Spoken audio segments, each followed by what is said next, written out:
So I've come outside, the sun is shining, and perhaps need to give you a break from the tedium, you might say, of having to go over these horrible matters.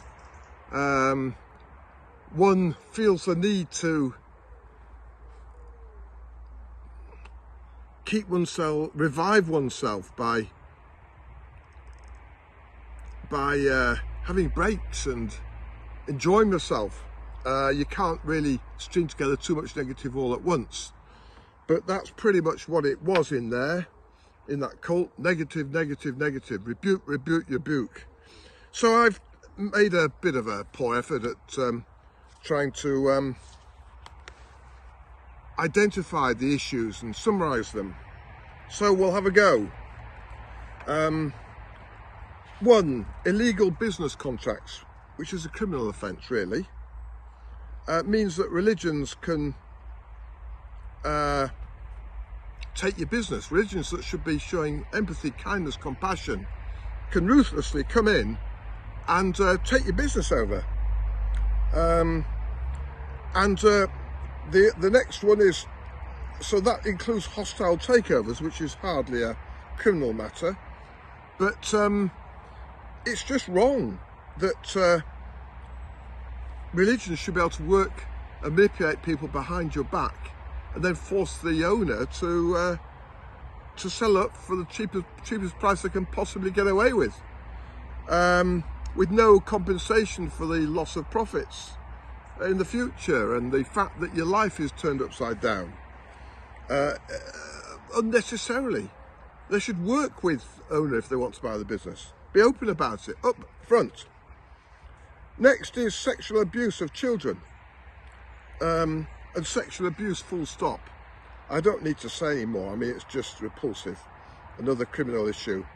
And of course, the cover-ups of suicides, which is rampant, which Tony McCorkle back in 2008, 6, 7, 8, 9 perhaps, tried to bring to the attention of the media after being a tool for the cover-up in the cult. Next is blackmail. It's completely wrong to ever blackmail people into not telling the truth or not exposing the truth. You pay them money to keep them quiet. That's a sure sign there's something awfully wrong, something that needs covering up. So it was clearly wrong and needs to stop, and anyone that's been engaged in it needs to come forward, put it right in assembly and with the authorities if need be. But your local brethren should be able to sort that out for you, whether you need to go further. If you ring me, I will give you some advice. Number 5 is basic violation of human rights.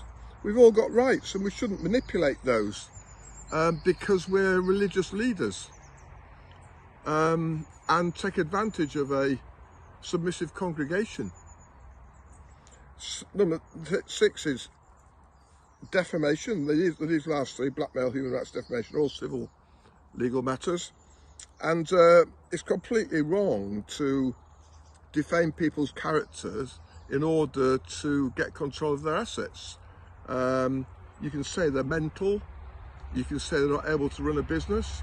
Well, that's a big step towards getting control, because if you're the leader and everyone has to agree with you, the whole environment is saying that guy's mental. And it's not fair, it's not right, it's not even true. If you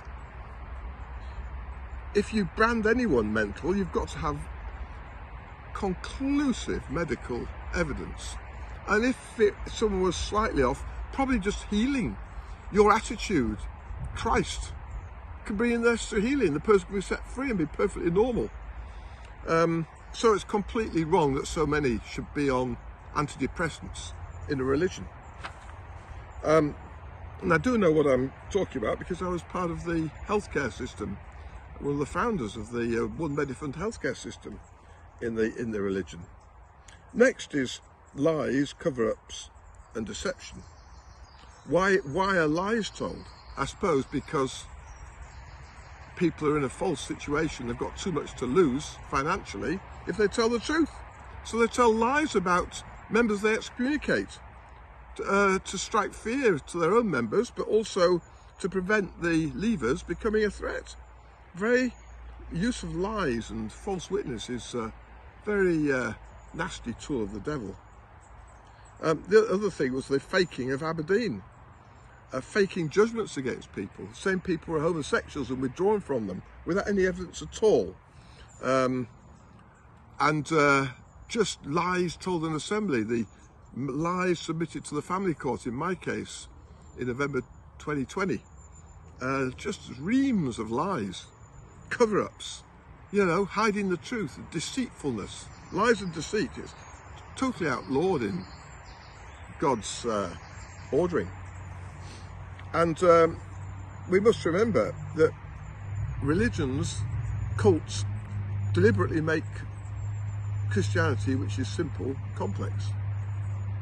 It's quite nasty, really. And then there's blasphemy. That should never be allowed, and which includes twisting the Bible and twisting Scripture, misapplying it, using words of God like EL and twisting it into go to EL, go to L. You know, that should not be allowed, and the members should rise up against it. Just lack of regard of God. If we're going in for hidden things and hidden corruption deliberately to make money and coerce people, that is clearly against God's ordering. And then destructive extremism, let's put it that way, the extreme things that cults do. You know, reminds you of the Crusaders in the day, just nutcases, using the name of God to be fervent, and you admire fervency, but not when it's just a complete waste of time and detrimental to Christianity. So extremism is wrong, and it's a tool that's used to destroy people. And discrimination. I've got a big issue with religious discrimination and the fact that the people inside who bow to a leader can all be wealthy, or a lot of them wealthy, and anyone that doesn't agree with the leader, raises a question, has to be cast out, and that involves defaming them in the eyes of the congregation. Utterly wrong. Of course, any ethnic discrimination is wrong. For instance, my wife-to-be wanted to marry a white man. She's coloured, she's black, and the guy was withdrawn from the night before she got married. The brethren wouldn't marry them because one was black and one was white. Not good. Not good in this day and age. They need to reform. This whole religion needs to reform big time if they're going to retain any sort of credibility. And then we've got punitive assembly judgments, just withdrawing from people with no care, just narcissistic, unfeeling, casting people aside who've put their whole lives and souls and energies into the religion. Utterly wrong. Yeah, I was told at Boston in October 14 to submit to my local brethren, put myself in the hands of my local brethren, which I did, I suppose, to a certain extent. But then what do? They rebuke you 3 times, shut you up and withdraw from you. So the brethren in Leeds are very responsible because of the hurt and harm, and they were told I was mental anyway. Well, why do that to a mental person? If I am mental, if you want to judge me mental, I suppose that's your choice. But I just don't feel I'm quite as loony as you might think I am. Maybe you've underestimated me. Well, you can soon put that right. That's no big issue at all. But let's respect people. Don't cast them off and not listen to them because they're mental. Awful. Totally against the work of Christ, the Spirit of Christ, when he was the Son of Man on earth. And then brethren in the religion can't influence anything. It's all the influence of policy comes from the Hales family, from the leader's family, the leader himself. And so, you know, the principle applies, which Simonton used to preach actually, that one man with God is a majority. If you're with God, God's on your side. If you're doing what's right, not that God would side, it's a poor word, but if you do what's right, God comes in for you.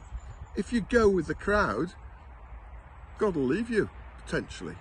Now that may be a bit make-believe talk for some who don't believe in God, fair enough. Well, apply it, just rather than condemn it, apply it in a more literalistic sense if you don't believe in God. But the principle is there.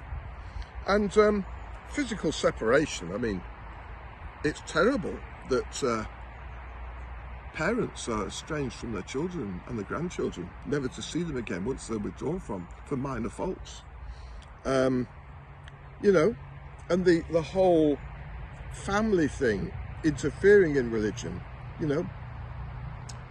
Bruce Hales, Bruce Hales, married into Taylor's family. Taylor was the previous leader, and he shot fame himself and helped to put JT Jr. in position in 1959. That's the end of the religion as far as I'm concerned. So you don't intrude into spiritual things with the natural. That seems basic to me. And why do these people, when we've left the fellowship, refuse to answer any of our letters? Send lawyers in to close us down, but they don't reply. There's thousands of unanswered letters, genuine letters, into Bruce Hales, the leader, and his father just don't get answered. Why? Because there is no answer, there's no explanation. They know that if they were cordial and respectful and honoured the people that wrote the letters, they would lose face themselves. So they just ignore them, put a wall up, put a barrier up. They've chosen to put this big wall of separation up to prevent communication. Communication solves problems. In the war, whatever. Communicate. Don't destroy. Surely we've learnt from history. Hitler just went through destroying. Whereas wars have been averted because nations discuss the problem and resolve them in a peaceful way. That's far better. And then family breakups, what can I say? I mean, it's so outrageous that families are manipulated to turn against parents, sons against fathers, daughters against fathers, grandchildren, whole congregation against people. That's incitement to hatred.